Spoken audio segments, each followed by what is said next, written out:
안녕하세요. 짧고 쉽게 배우는 법화로입니다. 요즘 떠들썩한 뉴스나 이슈들을 보면 뭔가 공통적인 게 눈에 들어오지 않나요? 사건마다 피해자 가해자로 칭하지 않고 피해자는 여자, 가해자는 남자로 기준하여 젠더 갈등을 유발시키는 사회 현상을 보이고 있는데요. 왜 이렇게 남녀 성차별이 심해지고 젠더 갈등이 더욱 커지는 걸까요? 물론 여러 사회 전반적인 구조들에 의해 영향을 받긴 하겠지만 일상생활 속 성차별적 요소를 부각시키는 것이 있습니다. 바로 성인지 감수성인데요. 오늘은 성인지 감수성에 대해 알려드릴게요. 성인지 감수성을 알기 전에 먼저 알아야 할 것이 바로 우리가 살고 있는 나라 대한민국의 법 조계를 알아야 합니다. 대한민국은 삼권 분립의 법치주의 국가로 무죄 추정의 원칙과 증거재판주의를 채택하고 있습니다. 하지만 유독 성범죄에 대해서는 성인지 감수성이라는 기준이 모호하고 추상적인 개념을 적용하고 있어 재판 결과가 판사에 따라 다르게 판결받는 경우가 있다고 하는데요. 그로 인해 이를 두고 지금까지도 갑론을박이 있는 상태입니다. 성범죄 사건에서는 피해자가 처한 특수한 상황을 고려해야 한다. 피해자가 처한 특수한 상황이라 이해가 잘 안 가실 수도 있는데 2004년도에 있었던 밀양 사건, 조두순 사건 등 아주 흉악하고 끔찍한 성범죄 사건들 기억나시나요? 집단으로 성폭행을 당한 피해자가 미성년자 아이거나 정신적으로 큰 충격에 빠지게 된 피해자 입장에서는 경찰의 신고부터 가해자 고소, 재판 과정까지 정신적으로 매우 고통스럽고 혼란스러울 겁니다. 그럼 피해자들이 진술서를 쓰거나 법정에 서서 진술을 할 때 하고 싶은 말을 온전하게 잘 전달하기에는 너무 버겁고 힘들 겁니다.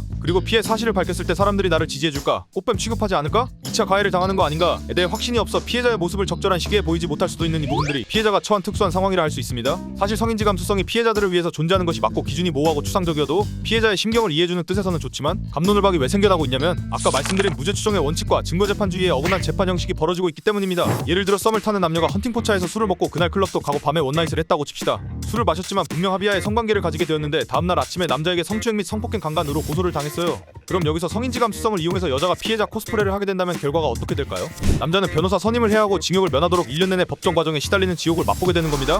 여자는 합의금을 요구할 것입니다. 이게 수법이에요. 어쩌다 꽃뱀 얘기로 가게 되었는데 흔히 말하는 꽃뱀과 화류계 출신들 대부분 성인지 감수성을 역용하는 사람들이라 볼 수 있습니다. 실제로도 화류계 여자가 룸살롱에서 남자를 접대하는 과정에서 약간의 다툼이 있었다는 이유로 상대방을 성추행으로 고소하는 경우도 종종 있습니다. 물론 대부분의 목적은 금전인 경우가 많았고요. 또 어떤 교수님은 수업 중 수업 태도가 좋은 학생에게 격려한다고 어깨를 토닥였다가 강제추행으로 고소되어 결국 집행유예까지 받고 교수직을 잃은 사건도 있었죠. 물론 이 과정에서 하필 여학생이 여성 극단주의 집단 멤버였던 사실은 재판부에서는 전혀 고려되는 사안이 아니었습니다. 이것이 성인지 감수성을 역이용한 안타까운 사례라고도 볼 수 있죠.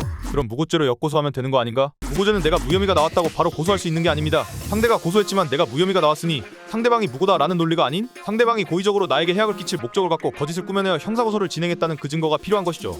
무고죄를 고소한다라 하늘의 별따기입니다. 거의 불가능에 가까워요. 무고죄 관련해서는 추가로 또 다뤄드리겠습니다. 무죄 추정의 원칙과 증거재판주의를 고수하고 지켜야 하는 게 맞지만 성희롱, 성폭행 등 성범죄의 특성상 피해자가 처한 특수한 상황이나 가해자와의 관계 등을 고려하는 성인지적 관점이 필요하다는 것에는 동의를 하실 겁니다. 하지만 절대로 이것을 토대로 악용해서는 안 되겠죠.